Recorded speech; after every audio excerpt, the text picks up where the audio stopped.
Now we want to look at logarithmic functions from the graphing perspective. What does it mean when functions are inverses graphically? And the answer to that is that the two functions are going to reflect around the line y equals x. So if I were to graph out a logarithmic function and an exponential function, they would reflect around the line y equals x.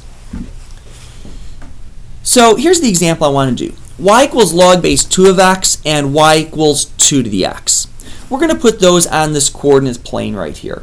But before we do that, let's look at some characteristics that are going to come from a logarithmic function. We know that logarithmic functions are going to have vertical asymptotes as opposed to horizontal asymptotes. Exponentials had horizontal, and since we've got an inverse, we are going to switch all the positions of x's and y's, so all my x and y characteristics change. So instead of having a horizontal line being the asymptote, I'm going to have a vertical line. So we're going to have a vertical asymptote for for a logarithmic function.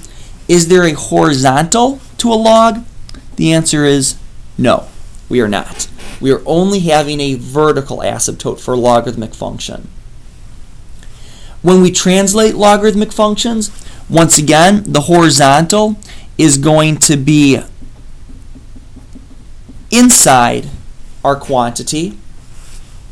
The vertical translation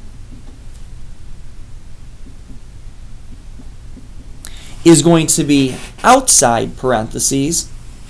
If I reflect around the x-axis, the negative sign goes in front of our expression. And then if I reflect around the y-axis, oops, this is supposed to be positive right there. The negative sign goes in front of the variable inside of our expression. So let's graph these two expressions, y equals 2 to the x and y equals log base 2 of x.